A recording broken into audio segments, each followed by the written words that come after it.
Chapter 17, No Pain Whatsoever, 1985 to 1988. In the mid-80s, Yates's former acquaintances would sometimes see a gaunt, stupefied, ragged old man staggering around the streets of Boston. An incredulous second look would confirm that the wretch was none other than Richard Yates. The usual impulse was to hurry away before one was recognized by this poor ghost, though of course there was no danger of that. When not in the hospital or seated at his desk, Yates spent his days in an alcoholic fog. Underlying his other woes, Yates was almost broke again. Young Hearts Crying had made a brief appearance at the bottom of the Boston Globe bestseller list and was an alternate selection of the Book of the Month Club, but still hadn't sold more than 10,000 copies in hardcover. Delacorte had been losing money on Yates for years, and was less and less willing to extend advances to cover the time he needed to finish his books. By the spring of 1985, the situation was desperate. Yates's work in progress, Cold Spring Harbor, was little more than half done, and his advance money was about to run out. Nor was Yates in any condition to resort to his old recourse, teaching, even if such jobs had been available to him. For some time, DeWitt Henry had intended to publish, under the auspices of Plowshares, Yates's screenplay adaptation of Lie Down in Darkness. Almost 10 years before, Yates had wryly dug this relic out of his trunk, brushed away the vermin turds, and handed it over to Henry. The idea was that publication might renew interest in producing the film, a hope that Yates had never quite relinquished in times of particular fiscal anxiety. Finally, in May 1985, publication was at hand. William Styron's Lie Down in Darkness, a screenplay, was to be launched with a gala reading by Yates and Styron at the BU Armory, an event that would be attended by a number of Boston's cultural knobs. Yates was excited about it, though not in any positive sense. Around this time, Dee got a raving phone call from Yates. The CIA had given him rat poison, and he'd been kicked out of the Crossroads, etc. Dee called DeWitt Henry, and Henry called Michael Brodigan, who confirmed that, yes, Yates had become unruly and been told to leave the restaurant 2 days before. When he hadn't come back or answered his phone, Brodigan had called Monica Yates, who was likewise unable to reach her father. Another 2 days passed, and then Henry learned from his Plowshares co-founder, Peter O'Malley, that the Cambridge police had arrested Yates in Harvard Square for public drunkenness and transferred him to a drying-out facility. Yates resurfaced shortly before the Styron reading on May 11th, and Henry arranged to meet him at the Crossroads. One look at Yates, and Henry realized that alcohol was only part of the problem, something he'd suspected, without knowing for sure, ever since reading Disturbing the Peace. His short-tempered, fragmented ravings reminded me of King Lear, said Henry, who walked Yates back to his apartment and urged him to get some sleep. The next day, Henry got a call from Dan Wakefield. Yates was locked in his apartment and needed their help. When they arrived in a heavy rain, Yates buzzed them into the building and shoved a key under his door. The room was a mess, Henry recalled. Clothes, money, and paper strewn around, spilled ashtrays, bottles, and beer cans. Dick sat hunched on his couch, shakily smoking, while Dan and I sat facing him in folding chairs. Dick turned on me. "Get high school out of here. What are you looking at? Those eyes." He pointed at my rubbers. "My mother taught me to take off my rubbers in the house." Wakefield got the number of Yates's VA psychiatrist, who arranged for the police to dispatch a squad car. "You're calling the cops," Yates yelled over and over, but began to calm down somewhat when the police arrived and coaxed him to gather his things for the hospital. A familiar enough ritual by then. A few days later, an apologetic Yates called Henry and asked him to bring a carton of cigarettes to the VA. Henry felt as if he were being taken into Bluebeard's castle as he passed through security stations en route to the 12th floor, Ward C, for mental patients and detoxing alcoholics. Dick had always seen me as high school, Mr. Big Eye, said Henry, a protege whose good opinion he wanted to keep. But this broke the ice between us about his mental illness. He found Yates in bed, where he'd been working on Cold Spring Harbor, using the swinging food table as a desk. As they walked down the hall to an open lounge, Yates greeted a number of other patients and greedily broke out the cigarettes. Henry had brought several copies of the published screenplay for Yates to sign. Once Styron had signed them too, they'd be sold as $100 collector's items to help Plowshares recoup its investment. The night at the Armory, Henry announced to the crowd that Yates was in the hospital with pneumonia and conveyed his apologies. Robert Brustein, director of the Loeb Drama Center at Harvard, agreed at the last minute to read Yates's part of the program. In his opening remarks, Henry noted Yates's affinity with the other writer on the dais, William Styron. Both would probably agree with George Eliot's definition of tragedy. If we had a keen vision and feeling of all ordinary human life, it would be like hearing the grass grow and the squirrel's heartbeat, and we should die of that roar which lies on the other side of silence. Both masters have shown us courage and spirit by functioning on the edge of that other side of silence. After Brustein read from the screenplay, Styron thanked the crowd for observing such a worthy occasion, celebrating Richard Yates. He then read the first chapter of A Revolutionary Road, which he called an exceptional and definitive novel. Yates was soon released from the hospital, whereupon he moved to a tiny apartment above the crossroads. Thus his life shrank a half block more. Now he hardly had to go outside at all if he didn't want to, though the flight of stairs taken twice a day was more than enough exercise for such a decrepit man. Still, Yates was satisfied with the new arrangement. The nightly hubbub from below was a companionable noise, and the aroma of cigarettes and beer was, to Yates, a delightful nosegay. Shortly after he moved in, he attended a christening party at the home of his new landlord, Mike Brodigan. Yates sat in the corner, vacantly sipping whiskey, smiling vaguely when spoken to.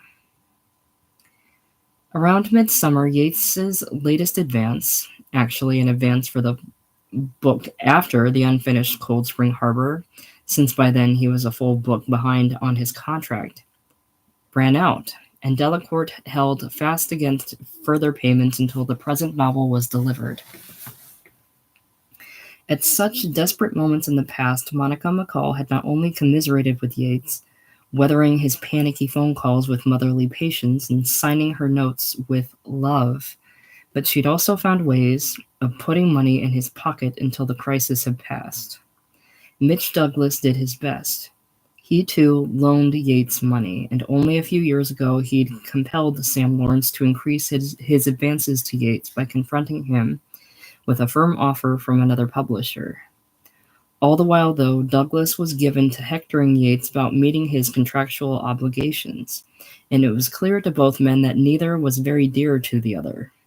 Douglas had come to dread that doleful voice on the phone, carefully polite but with an edge of hysteria, like a quiver on the launching pad. "Hi, it's Dick Yates. I need money." And their chats would go downhill from there. That summer, Douglas seemed genuinely alarmed by his client's deterioration, and as a last resort, he made a make-or-break discussion with Delacourt's editor-in-chief, Jackie Farber. Perhaps out of an understandable sense of urgency or exasperation, Douglas permitted himself to be far more candid than Yates, or Monica McCall for that matter, would have been likely to condone. Douglas explained that the stress of meeting deadlines before his money ran out was depleting Yates mentally and physically, and pointed out that Yates's increasingly frequent breakdowns were landing him in the hospital again and again. He said that a number of publishers were willing to pay Yates for the prestige of his name, to which Farber rejoined by wondering if they were also willing to reimburse Delacourt for the unearned advances Yates had accumulated over the years. She further asserted that it was a little unseemly of Douglas to negotiate by making her feel guilty about Yates's personal distress. The next day, Douglas recapitulated his basic position in writing. If you're going to hold on to an author, then you have to be willing to accept whatever problems must come with a package. And went on to suggest that pathetic references to Yates were fairly unavoidable at this point. Can you imagine how I feel? He wrote.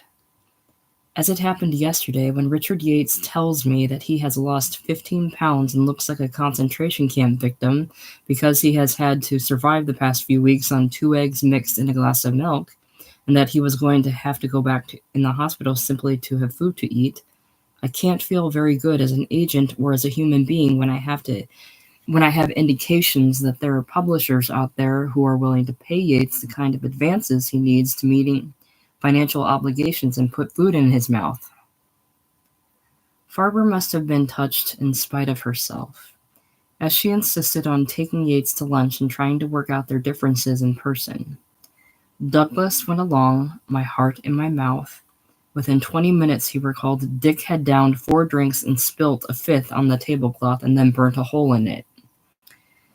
There were no more lunches after that, and Douglas proceeded to negotiate a contract with Athenaeum for uncertain times. Meanwhile, Yates became more bitterly determined than ever to end his association with Douglas, for reasons that were only incidentally professional.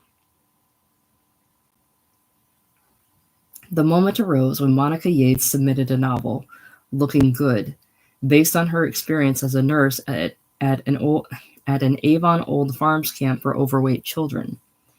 Monica herself didn't have a very high opinion of this effort. No, it's terrible, she'd tell her father when he asked to see it, but thought at the time that, if nothing else, it might have commercial possibilities. Besides, it was becoming more and more embarrassing to identify herself at New York parties as a writer, and a published novel would at least validate the claims somewhat.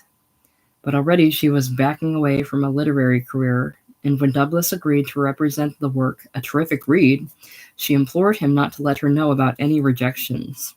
Like her father, she had a tendency to take things hard. I will respect your wishes about not telling you about rejections, Douglas replied. But that worries me. Rejection is a big part of this business.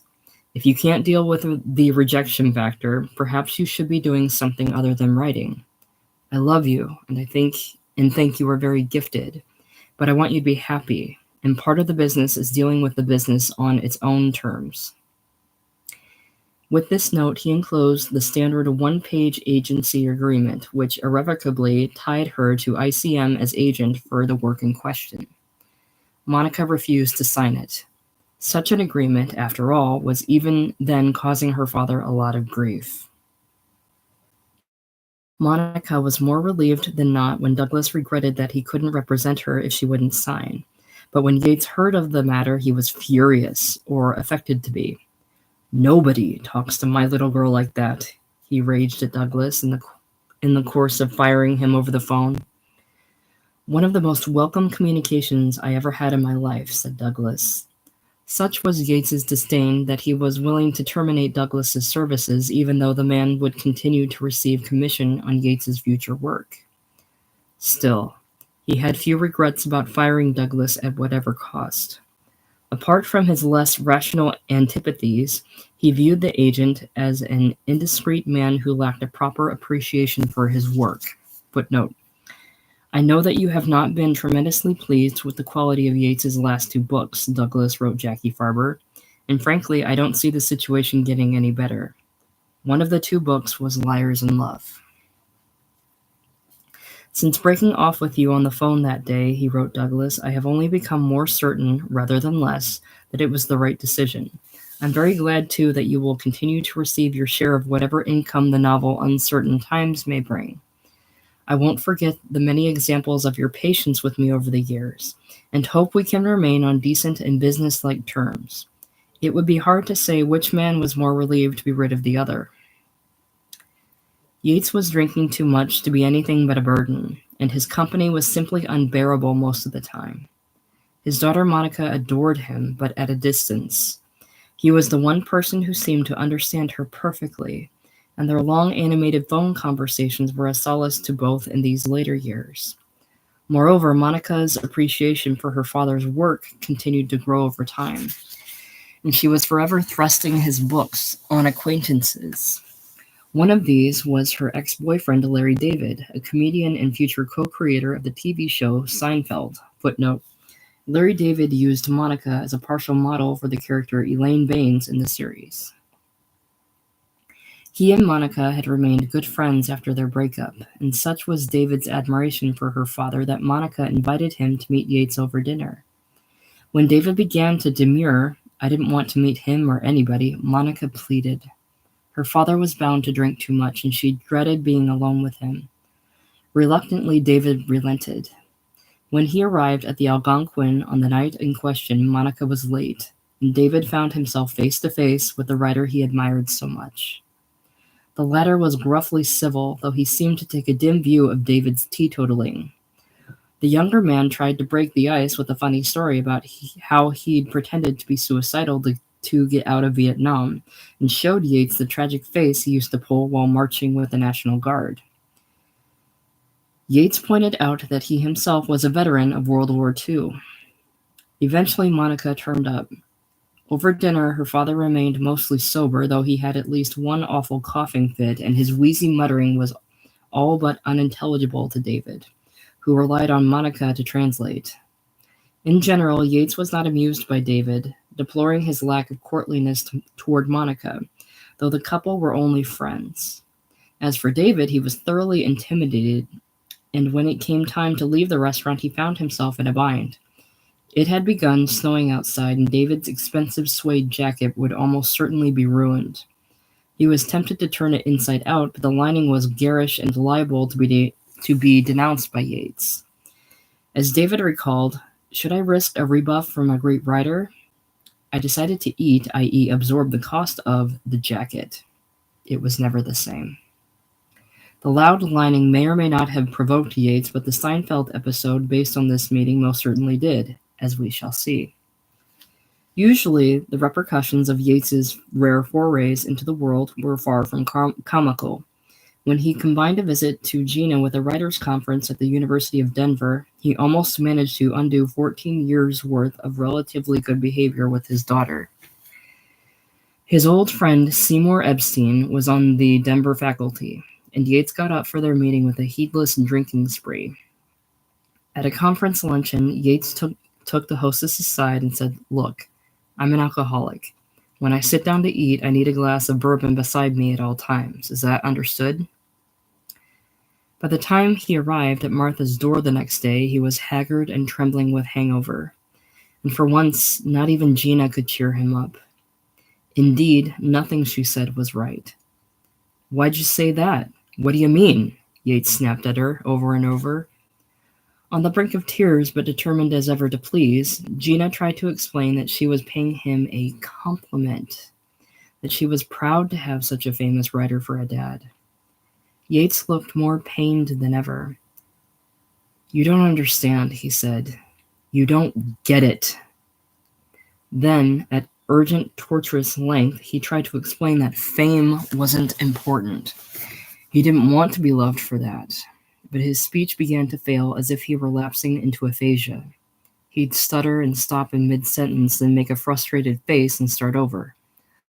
"Listen, I'm not sick, I'm just tired," he told the concierge as he kept stuttering and stopping while trying, for whatever reason, to change his room.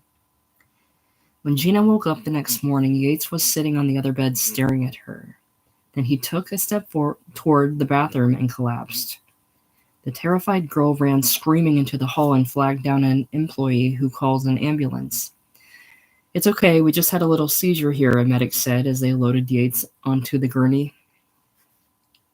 When Epstein heard that his friend had been taken to Porter Hospital, he called Martha to apologize. Knowing Yates's history as well as he did, he should have watched him better. In the meantime, was there anything Epstein could do? "Look," said Martha, "I don't want to go near the man," or vice versa. But Gina urged her to reconsider, and Yates was finally allowed to recuperate on the couch for a couple days. It was not a happy reunion for either him or Martha. Thanks for the hospitality, Yates said with bleak sarcasm as he took leave of his ex-wife. Toward Gina, he was frantically apologetic. He suffered from a medical condition called epilepsy, he explained, urging the girl to ask her teacher about it. A few days later, Gina's teacher took her out of class to discuss the matter. Yates had called the woman and insisted she do so. Back in Boston, he lost himself in work. Busy in the best sense, he reported to Prettyman. Sane and working every day, tired every night. One day that spring, 1986, a young admirer named Don Lee spotted Yates on a bench in the Prudential Center.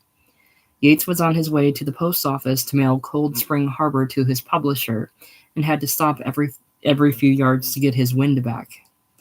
He sat pensively, weighing the manuscript in his hand. It's a small novel, he sighed. So is The Great Gatsby, said Lee. Yates affected to cheer up. That's right, he said. That's right. Yates regarded Cold Spring Harbor as another plateau performance, a modest, craftsman-like effort that may help take the edge off of some terrible things that were said about young hearts crying. He didn't seem to worry much about personal exposure either, having somewhat disguised himself as the adolescent Phil Drake, while his mother made her fourth appearance in the novels as the feckless, hysteric Gloria. As with Pookie in the Easter Parade, Yates not only stripped Gloria of his mother's artistic pretense, he actually seemed to milk her repugnant features all the more, perhaps in order to reinvent the character, or, as he put it, simply to get his mother right. In that respect, he felt he succeeded at last, and this was a matter of no small satisfaction. You are one hell of a good writer, wrote Vonnegut, to whom the book was dedicated, and the best reporter I know of big messages and small gestures and events. Your most striking contribution to American literature, though, is your harrowingly honest inventory of the meager resources available to middle-class mediocrities.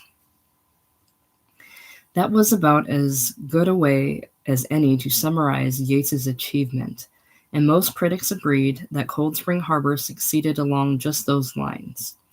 And the smallness of the gestures and events, as well as the polished, unflinching portrayal thereof.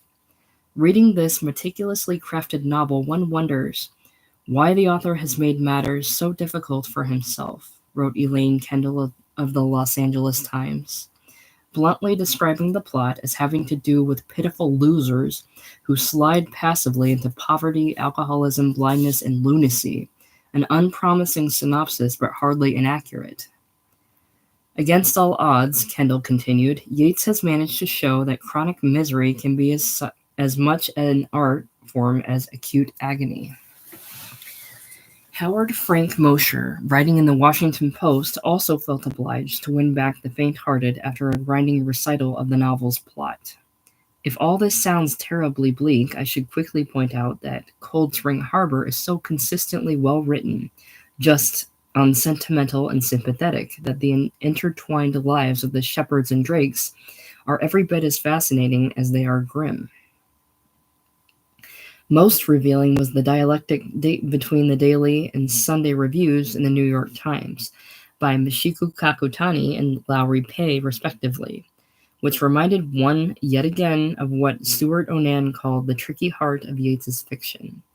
That is, the question of whether his pitiful losers are so much literary cannon fodder, Breuer's phrase, or rather the product of Yates's objective yet compassionate view of average suffering humanity.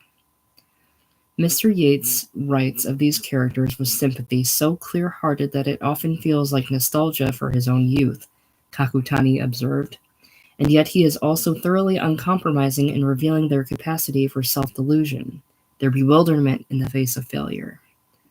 Lowry Pay, however, thought Yates had stumbled into walking his usual tightrope between sympathy and brutal detachment. Mr. Yates's narrative voice often sounds like that of a misanthropic anthropologist, making it difficult, if not impossible, to feel sympathy with the characters' dreams. The frequent and occasionally unclear shifts in the narrator's attention from one character's viewpoint to the next intensify this feeling. 30 years before, in his revision notes for his first novel, Yates pondered what he viewed as the single biggest flaw in his work: sentimentality. The fact that his protagonists, Frank and are too nice. I don't think about that. See and show both of these people from the outside, in the round, and from the inside too. Be simultaneously enchanted and repelled by their inexhaustible variety. Think about them, and the hell with the reader's sympathies. Make them love and hate each other the way real people do. Yates seized on this approach, showing his characters from the outside and in as the key to making otherwise unexceptional people interesting.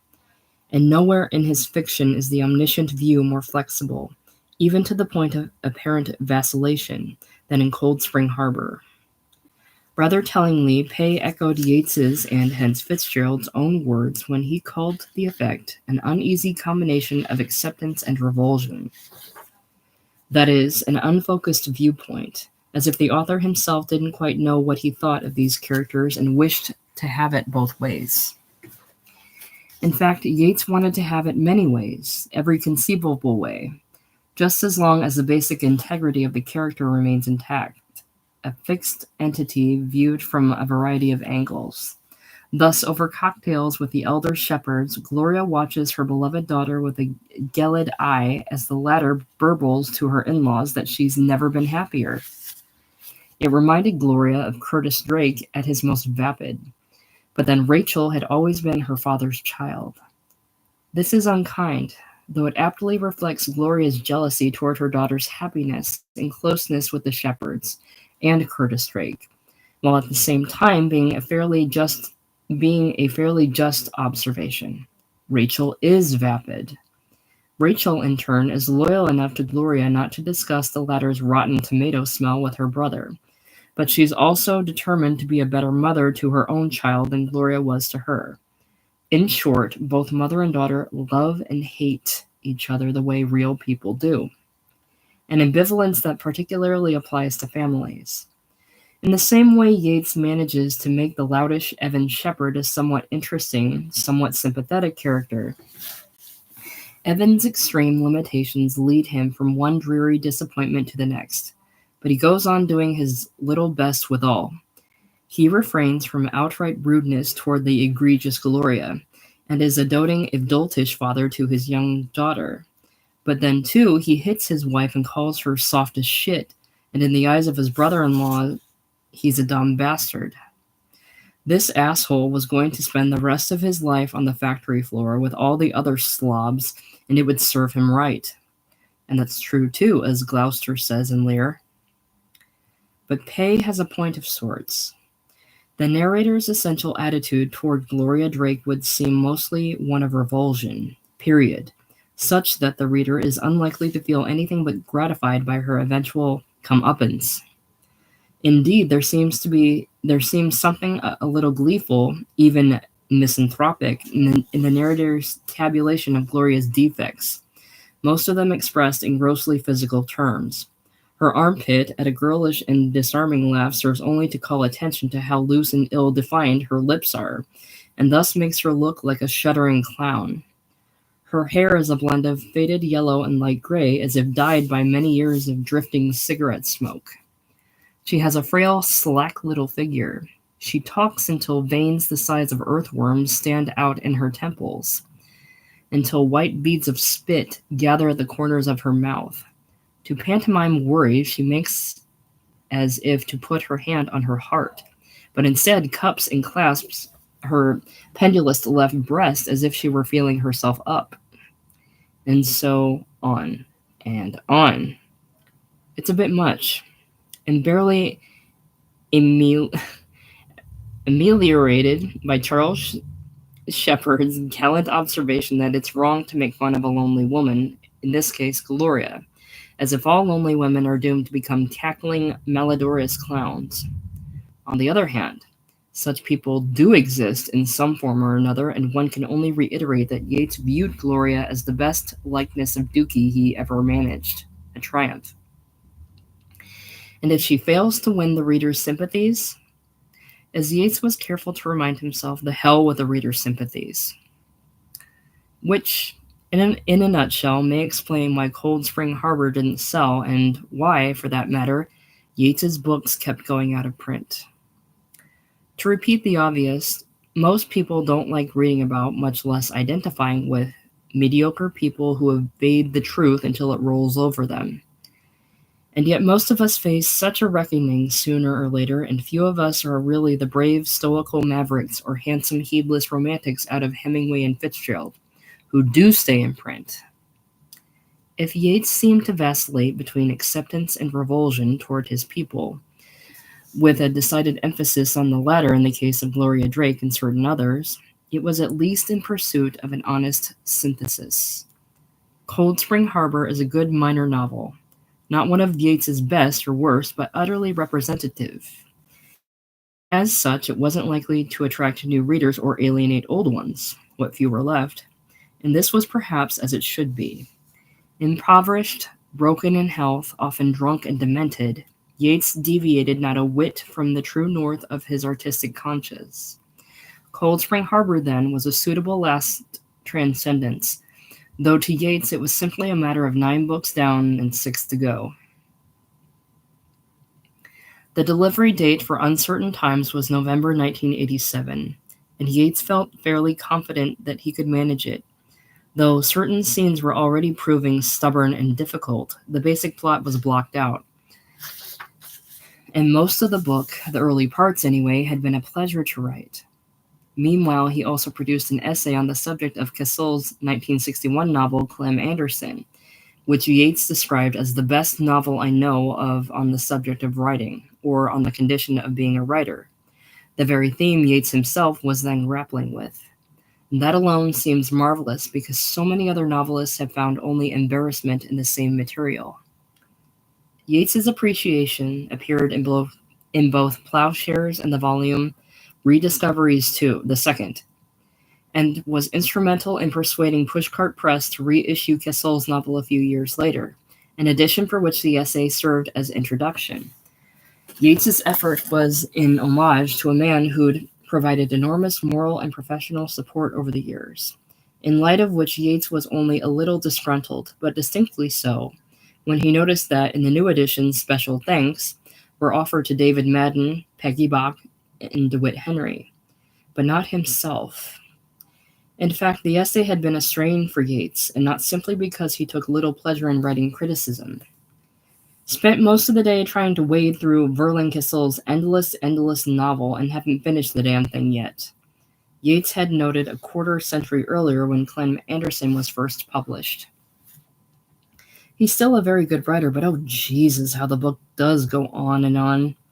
There are pieces of very bad writing in it too, both through carelessness and artiness.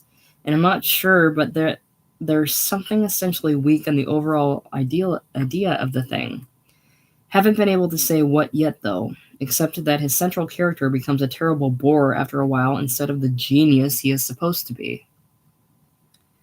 Either Yeats's later praise of the book was a little disingenuous, a true measure of the deep gratitude he felt for past favors, or he'd changed his mind over time, perhaps a bit of both. In any case, he never mentioned his hurt feelings to Cassell. For longer and longer intervals, Yeats brooded away the hours downstairs at the crossroads, almost always alone. On bad days, especially bad writing, bad health, he seemed to agonize over the lasting value of his work.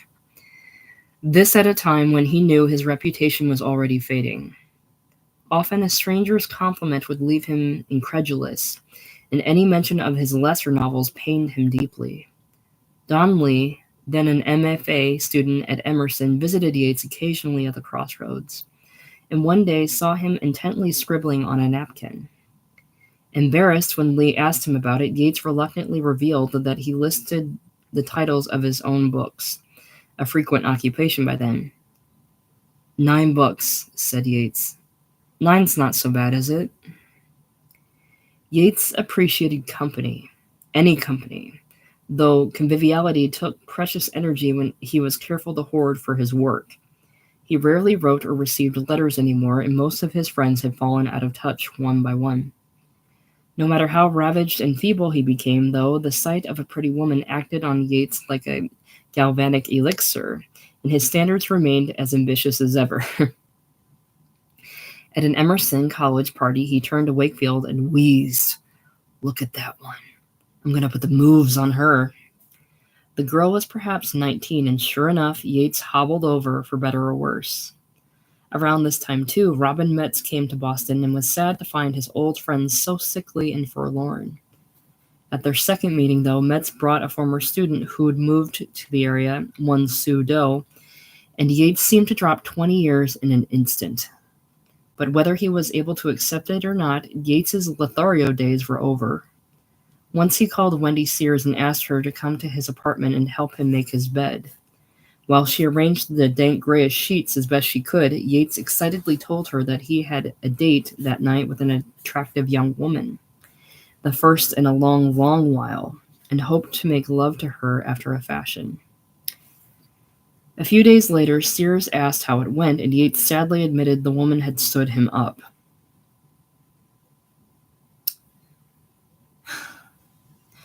Most of the time, he understood the reasons for his loneliness all too well. On the rare occasion that some random admirer sought him out, Yates would often avoid drinking in order to make a better impression. 10 years before, at the behest of their mutual friend Seymour Crim, a man named Raymond Abbott had arranged to meet Yates while in Boston, and had ended up driving him to the airport.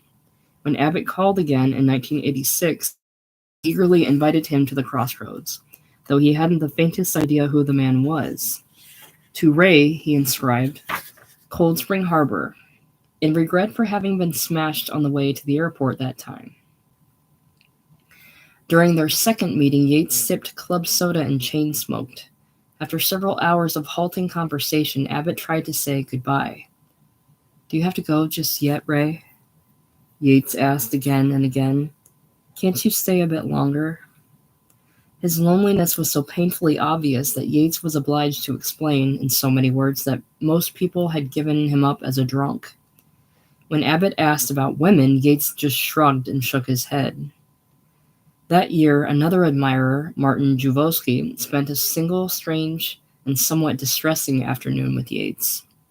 He kept up a brilliant stream of conversation, Jukovsky recalled, but his voice had a tremble. He would often drift into old woes, such as regrets about his marriage. When this happened, he would seem ready to break into tears. His voice would get this odd, weepy sound, though he never actually cried. Yates also spoke obsessively about being trapped in a rotten contract with a wretched literary agent and begged the bewildered man for advice. As with Abbott, he drank nothing stronger than club soda.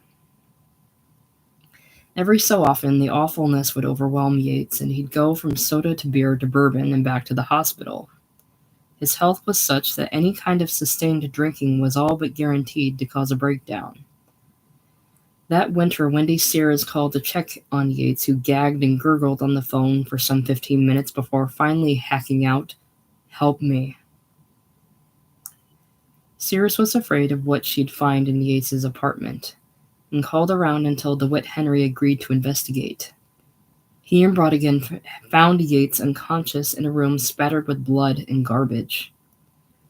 When Sears visited Yates a few days later at the VA, he seemed in a daze of pain and didn't speak. She thought he was dying. The next week, Yates called with the cheery news that he was back home and feeling much better. He'd been taken off lithium and given Tegretol, which, it was hoped, would do double duty in controlling his seizures and manic episodes. But none of it was any good, of course, if Yates wouldn't stop drinking. It had been a bad year all around. That summer, Yates's beloved friend, Andre D., was hit by a car and permanently crippled. In September, his left leg was amputated at the knee. There would be no more hilarious, comforting get-togethers at the crossroads or Yates's apartment. Meanwhile, Yates did what he could. Amid the mixed literary company of John Irving, Jane Ann Phillips, Updike, Vonnegut, and others, Yates participated in a benefit reading that February at the Charles Hotel in Cambridge to raise money for Dee's medical expenses. While Dee smiled at him from a portable hospital bed in the back of a ballroom, Yates kicked off the event with his story trying out for the race, which he described as a little tarnished, but it'll have to do.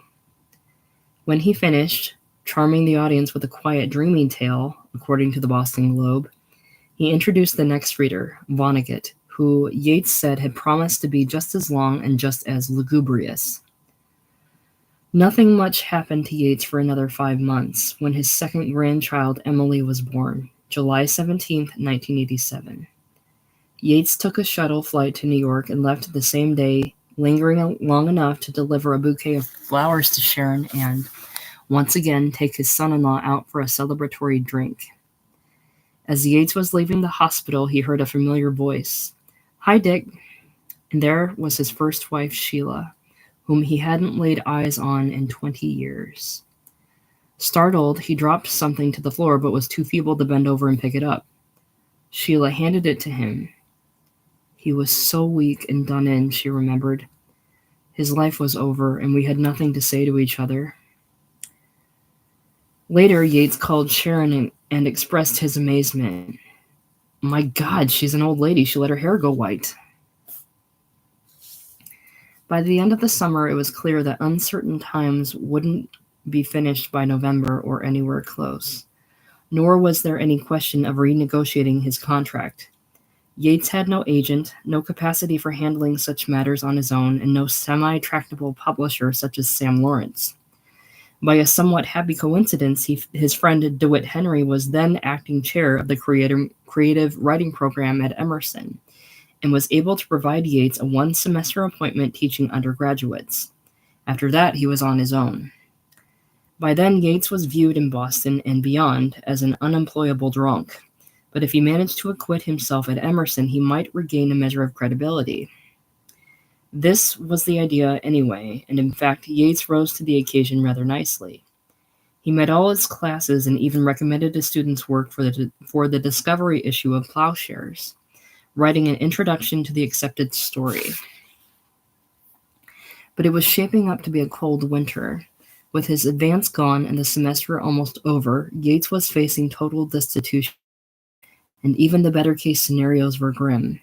The Emerson job had served to remind him that he had neither the energy nor the desire to teach anymore. Yet the alternatives were nil, and he'd have to count himself fortunate if anyone was willing to hire him at all. Meanwhile, he was forced to borrow money from Vonnegut, whose affable eagerness to help didn't make the request any less excruciating. Only 3 years before, he'd been an NEA Senior Fellow, America's least famous great writer, according to Esquire, and all his books but one were back in print for the first time in years. Now, at age 61, he'd be lucky to keep a roof over his head. On the other hand, it was more than a little miraculous that he was even alive. And then a number of things happened to remind Yates that, as he put it, the world wasn't really at his throat after all.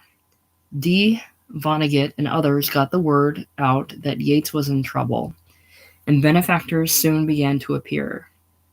For years, Dee and George Starbuck had been urging Don Hendrick at the University of Alabama to hire Yates, his old teacher, for the prestigious and lucrative Cole Royalty Endowed Chair in writing. Clearly the time was now, but the earliest Hendry could schedule Yates was the fall 1988 semester. It was possible, though, that an interim stipend could be worked out if Yates was willing to read student manuscripts and visit the odd class. The thought of living in the deep South fucking Dixie was anathema to Yates for any number of reasons. But this time he couldn't see a way around it.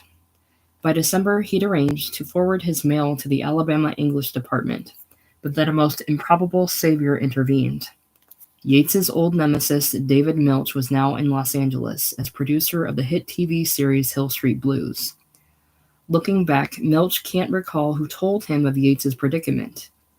In any case, Milch was in a position to help and didn't hesitate to do so, though he realized he'd have to make it seem like a legitimate job offer lest his proud old teacher refuse. He invited Yates to write treatments for TV pilots and assured him he'd have plenty of time left over to finish his novel. Anyway, they'd work out the details later. Meanwhile, Yates was welcome to stay in Milch's guest house for as long as he liked. Yates was in no position to question such generosity. As for Milch, he wonders if he was fully conscious of his own motives at the time. As Catherine Ann Porter once said, he remarked, "I never heard of a perfect synonym or an unmixed motive."